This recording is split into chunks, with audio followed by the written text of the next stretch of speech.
cordial saludo a los seguidores del Pensamiento al Aire y a la audiencia de Vol TV en 12 países, 353 ciudades del mundo. Un invitado que en primer lugar ha sido amigo y compañero de estudios desde la época de primaria. Luego nos perdimos en el tiempo, pero volvimos a estar juntos profesionalmente. Él en Integral, donde él era ingeniero y después fue presidente, y yo fui secretario general varios años y gerencié algunas de las filiales. De manera que le doy un cordial saludo a Federico Restrepo Posada. Antonio, muchas gracias por estar aquí en tu programa y bueno, muy contento y pues un cordial saludo a todos los que ven este programa en tantas ciudades del mundo.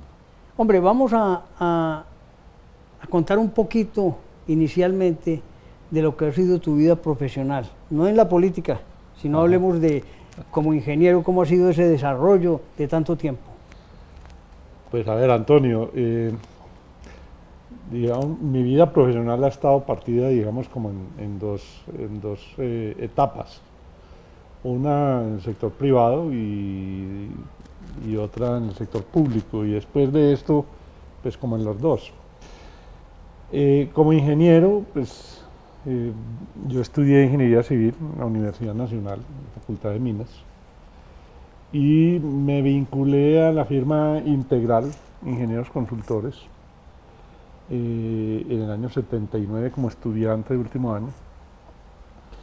Y allí me tocó pues ejercer lo que había aprendido en la universidad, pero también aprendí mucho en Integral, porque Integral era y sigue siéndolo como una gran escuela de ingeniería, sin una, digamos, especialización formal, llamémoslo así, pero el hecho de trabajar en los grandes proyectos de infraestructura de este país, particularmente los hidroeléctricos, pues nos fue dando una formación muy particular, primero en criterios para la toma de decisiones, porque uno analiza muchas alternativas de cuál es la mejor desde el punto de vista técnico, desde el punto de vista económico y financiero también.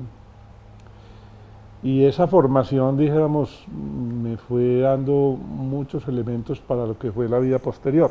Entonces, al principio era un campo muy especializado en la ingeniería, particularmente en hidrología y en hidráulica, aplicada a esos proyectos. Yo participé, por ejemplo, en fase final de los diseños de San Carlos, Jaguas, Calderas. Estuve también en Río Grande 2, tanto para generación de energía como para el agua de Medellín, con la planta de manantiales. Estuve en Porce 2, en Guadalupe 4, en fin, un campo muy amplio de ejercicio de la ingeniería, y cada proyecto de esos involucra prácticamente todas las ramas de la ingeniería, mecánica, civil, eléctrica. Hoy, por ejemplo, involucra mucho ingeniería de datos, ingeniería de telecomunicación, en fin, todas las ramas de ingeniería administrativa, financiera, todas las ramas de la ingeniería, quien no creyera, las vincula a un proyecto de esta naturaleza. Entonces, pues para mí fue una gran escuela, es mi gran escuela después de la Facultad de Minas. Además, para hacer una connotación, los grandes ingenieros de la época, José Tejada, Sainz, Óscar Mejía Vallejo, Ignacio Arango, Francisco Sierra, Francisco Arango, Lucio Chiquito, que es fundador, también, que es fundador de una institución hoy todavía gozando de cabal salud. Como 109 años 109 tiene años. Lucio Chiquito. Acaba de recibir un doctorado, ¿no? ¿Cómo le parece? Una maravilla. Esa época de la ingeniería integral nos tocó participar a los dos, a él como ingeniero, a mí como abogado, pero fue brillante esa época, ¿no? Así es. Después el metro, tuvimos la parte de interventoría en el claro, metro. El metro de Medellín, la vía Medellín-Bogotá. La vía Medellín-Bogotá. Tramos de la vía al mar, de la rectificación de la vía al mar, en fin. muchas de las obras que hoy uno ve de infraestructura en el departamento de Antioquia y en muchas partes de Colombia fueron diseñadas por Integral. Y después llegaste a ser presidente de Integral. Sí, yo hice pues una carrera empezando desde estudiante Sí, y fui haciendo ahí como un camino. un camino y finalmente llegué a la presidencia en el año 1999, vos ya te habías retirado Sí, ya en me esa había época. retirado. Y bueno, ahí estuve por 4 años hasta que vino la otra fase de mi vida profesional. Y es que si quieres de eso hablamos enseguida, es ya en lo público. Ok. Sí, porque en lo público hablaremos de EPM Sí. y hablaremos de otras cosas. Y de planeación de Y Medellín. de planeación de Medellín. Entonces, empezaste tu vida pública, digámoslo, con Sergio Fajardo. Así es. ¿Cómo fue eso? En aquella época, a ver, en el año 99, pues Medellín estaba pasando una crisis muy compleja, venía de ser, digamos, como la ciudad más violenta De del América, mundo, Del mundo. ¿sí? Porque llegó a tener más de 300 muertes violentas por cada 100.000 habitantes, que es un indicador gigantesco. Hoy tiene menos de 30, o sea, Sí. 10 veces menos. Pero siempre observábamos, esto no me gusta mucho que uno lo comente, sobre todo a los políticos tradicionales, pero era una realidad. Nosotros veíamos que la ciudad no avanzaba. Deterioro completo. Sí, y siempre llegaban los mismos con las mismas prácticas. Y un grupo de personas, en el año 99, pues nos hicimos el planteamiento, donde si queremos hacer cosas distintas y apostarle a una Medellín distinta y apostarle a una transformación social y económica de Medellín. Medellín venía además sufriendo un cambio en su vocación. O sea, todas las plantas industriales de manufactura se fueron ubicando por fuera de Medellín. Algunas se fueron hacia la costa atlántica buscando mayor competitividad y otras se fueron hacia el Valle de San Nicolás. Y otras se fueron quebrando. Y otras se fueron quebrando, muchas se fueron quebrando. Y Medellín tenía que resolver también su nueva vocación económica, o sea, a qué se iba a dedicar y qué impacto tenía esa vocación, digamos, sobre el territorio. Entonces, bueno, dijimos, pues la única forma de aportarle algo al desarrollo de una ciudad, pues es metiéndose en política. ¿Por qué? Porque, querámoslo o no, son los políticos los que toman las decisiones más trascendentales en una sociedad. O sea, el gobernante o el político pues, tienen los recursos y obviamente una visión, digamos, ética, es privilegiar el bien general sobre el particular, pero las decisiones más importantes las toma un político. Y dije, bueno, pues ninguno de nosotros ha participado en política, participemos. Estaba el conocimiento, eso sí. Exactamente, y un conocimiento que venía de muchos sectores, digamos, de la economía. Entonces yo venía, pues, dijimos, de Integral, con muchas herramientas, particularmente en tema de planeamiento. Otros venían del sector financiero, otros venían de la academia, de las ONGs, del sector cultural, en fin.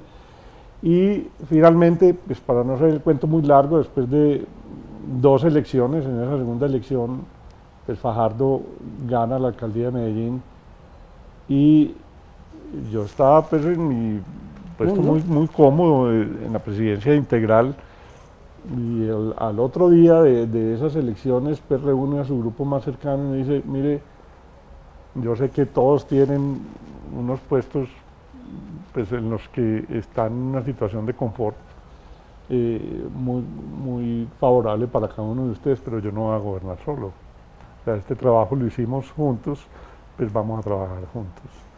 Y entonces yo paso de la presidencia integral a ser director del Departamento Administrativo de Planeación de Medellín. Y ahí es donde se plantea, digamos, como en ese plan ahí de te cambia desarrollo. completamente la visión, ¿no? Total. pues la visión es completamente distinta. A mí me preguntan, entre otras cosas, hombre, usted que vive en el sector privado, diga 3 puntos que diferencian la experiencia del sector público del sector privado. Bueno, esto pues, después de la experiencia, particularmente en esos 4 años de planeación. Yo diría que son 3 muy fundamentales. Uno, en el sector público se trabaja con el que a uno le toca y no con el que uno quiere. Eso es fundamental. Sí, porque encuentra uno mucha gente que está y que le toca tomar decisiones sin tener las competencias adecuadas para hacerlo. O sea, llegan es por la condición de amistad política con el partido, con el gobernante de turno que viene de tiempo atrás. La otra, que también es muy importante, y es que la remuneración de un cargo público frente a la remuneración de un cargo privado tenga el mismo nivel o incluso mayor responsabilidad en la toma de decisiones, es muy inferior en el sector público. Entonces yo lo resumo en 3 veces más de trabajo, porque es mucho el trabajo si uno lo hace con responsabilidad, es demasiado. Y exigente, ¿no? Por 3 veces menos. Por 3 veces menos. ¿Cierto? Y eso hace unos planteamientos también sobre la ética de la política. Y es, hombre, si nosotros queremos tener buenos gobernantes y buenos administradores en el sector público, pues hay que remunerarlos bien. Porque muchos llegan es en función de otras pretensiones. O sea, y lo vemos hoy en Colombia, es una claro, cosa de loco. Pues, exacto, pues para citar un ejemplo, o sea, la gente piensa, o mucha gente, pues, que hay gente muy buena de todos los sectores, en el área pública, pero escogen digamos, la vía, el camino de trabajar en lo público buscando un beneficio particular, por los métodos que sean, éticos o no, y pues eso induce corrupción. Y el tercero, que es tal vez... Pero interrumpo ahí, es que pretenden obtener en 1 año o 2 años que van a ejercer el dinero para toda la vida, y claro, eso es la mentalidad. Lo vimos en una administración anterior aquí en esta ciudad, ¿no? Lo que nos pasó, 4 años seguidos. Exacto. Okay. Y el tercero, que es también muy complejo y que desestimula a mucha gente a participar en el sector público, es infinitas veces más expuestos al riesgo de los entes de control. Entonces, aquí tenemos que, pues, más que entender, es preguntarse, los entes de control en este país y en muchos otros también son apéndices del control político. O sea, ¿quién elige un contralor? O un personero en una ciudad, o en un departamento. ¿Quién elige un procurador? ¿Quién elige los miembros de la Corte hoy? Exacto. Entonces... Ahí la culpa la tiene la Constitución del 91. Pues ahí hay que hacer, digamos, como una reforma, digamos, toda esa reforma a la justicia. Total. ¿Cómo se eligen los jueces? México recientemente... Hace un cambio, pero ese es... Pero es un cambio muy peligroso. Muy peligroso, porque es más político también. Claro, y además, pues, ¿quiénes eligieron los jueces?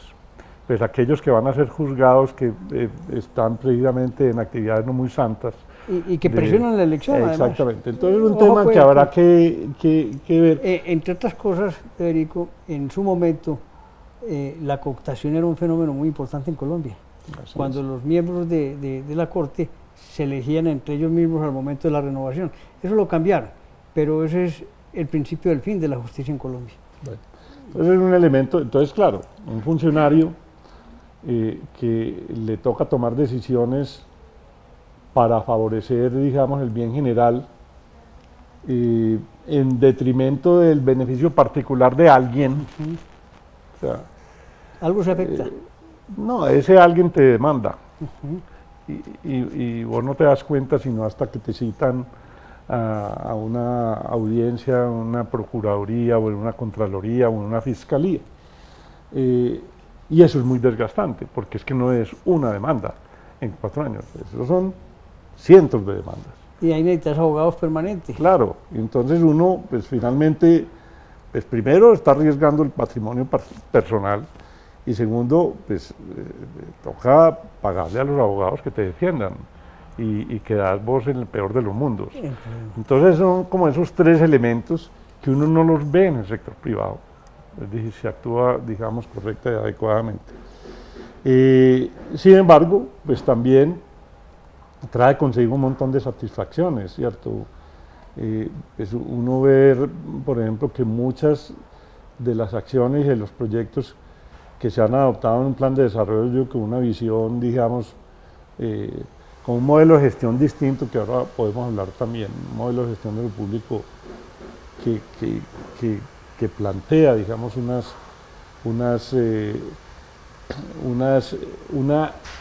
un entendimiento de la gobernanza o la gobernabilidad diferente a aquel entendimiento transaccional en de tú me apoyas y yo te doy puestos o contratos simplemente para lograr mis objetivos políticos.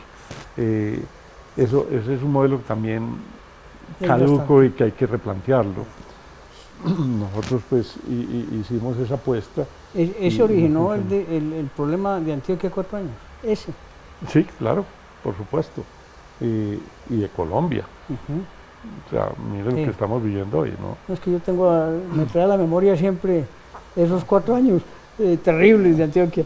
Bueno, entonces,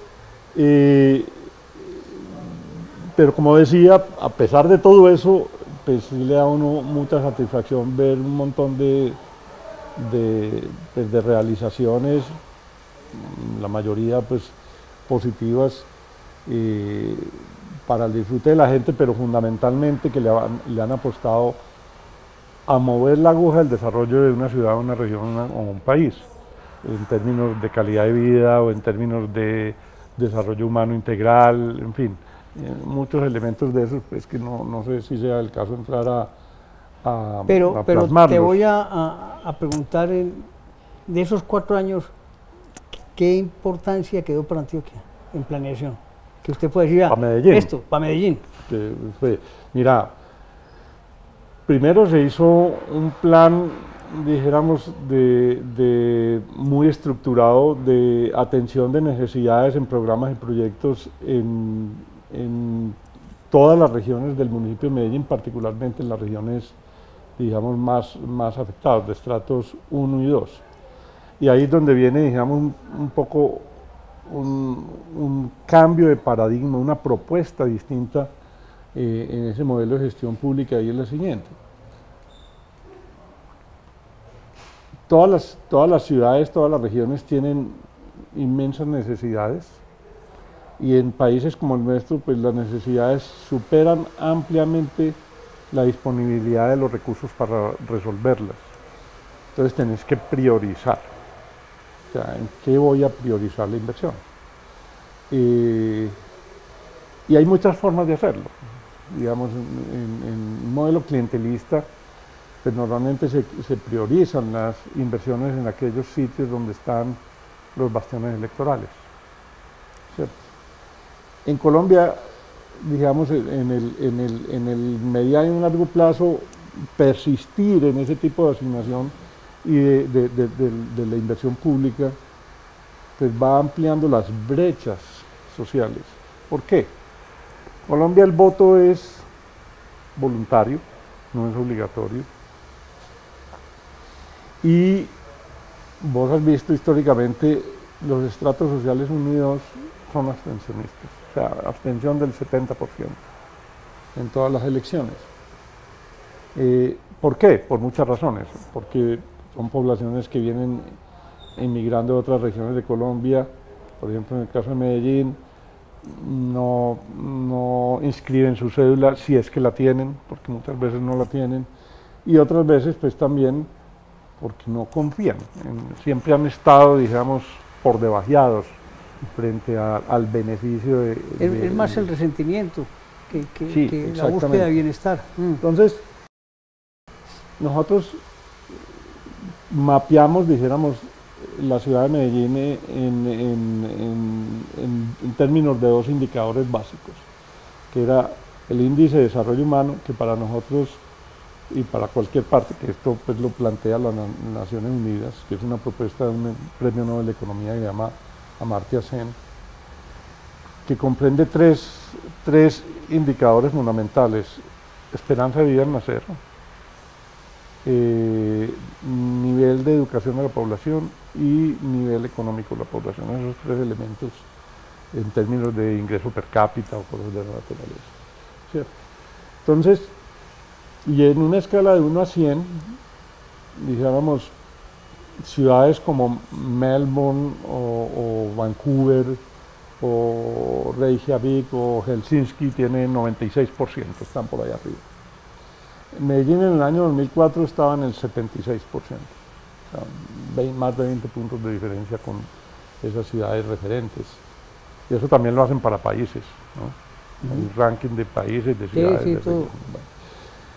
Y Medellín tenía el 76%, pero al interior de Medellín, entonces, había un sector de Medellín que es muy cercano a la calificación de esas ciudades como Vancouver o las que ya mencioné.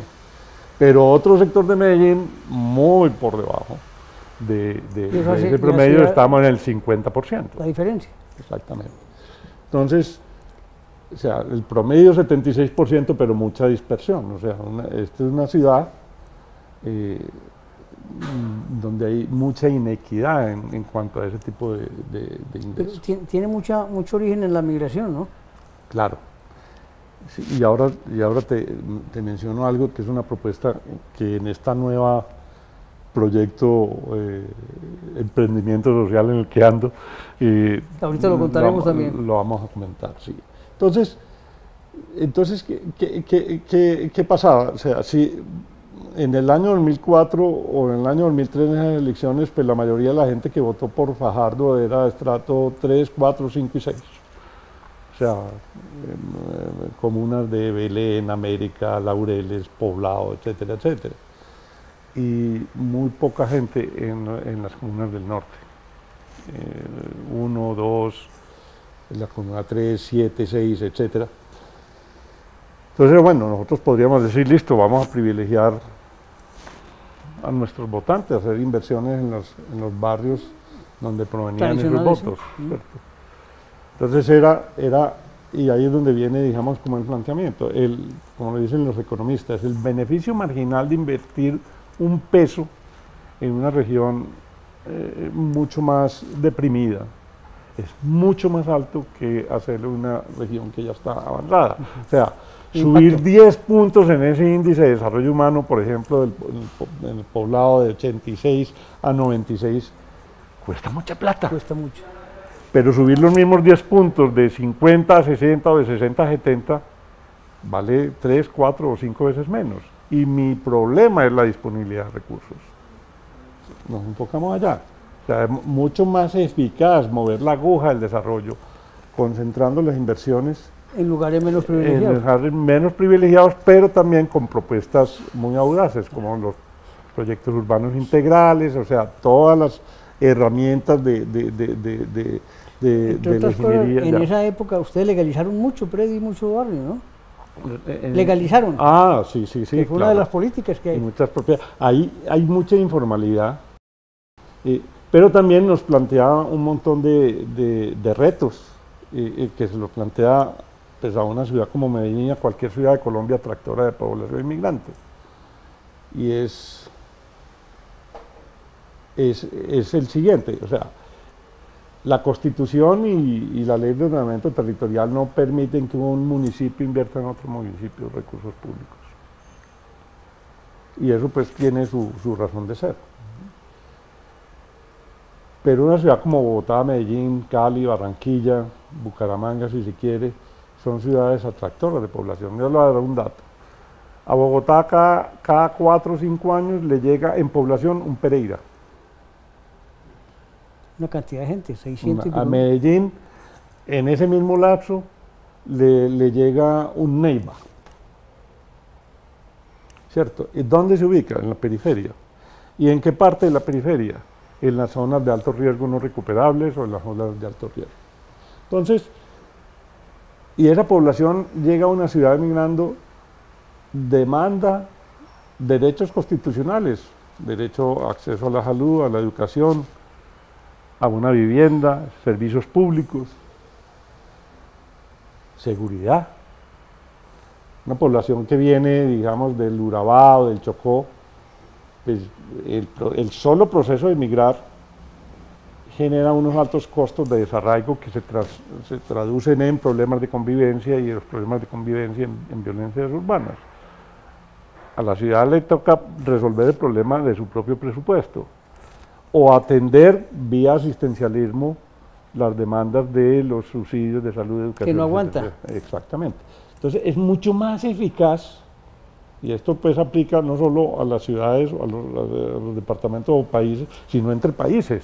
O sea, ¿por qué la gente emigra de una zona a otra? Ese gradiente migratorio, ¿a qué se debe? Pues que la gente está llevada al carajo, donde está viviendo, no tiene, por constitución tiene derecho a tener esos servicios, pero no los tiene, no le llegan los servicios. Entonces busca y se va, cuando no es expulsado por el conflicto, ¿cierto? Y eso ocurre en Norte de África con Europa, eso ocurre pues, en Latinoamérica con Estados Unidos, y al interior de los países también ocurre. También por conflictos sociales, ¿no? Claro, que se debe permitir que las ciudades inviertan en el desarrollo de las regiones donde proviene la población inmigrante, en beneficio de su propio desarrollo. O sea, es mucho más eficaz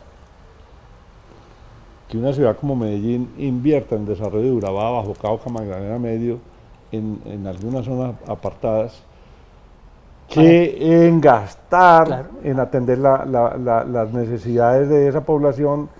O sea, lo uno es inversión, claro, y lo otro es gasto. Claro. Ese es el verdadero desarrollo. Claro. Cuando miramos es el origen. Claro. Entonces, teniendo eso en mente, dijimos, bueno, esto fue con Alonso, yo ya estaba en EPM, y ¿cómo podemos de alguna manera contribuir en algo a disminuir la tasa de migración? O sea, a mejorar la calidad de vida de las personas donde viven.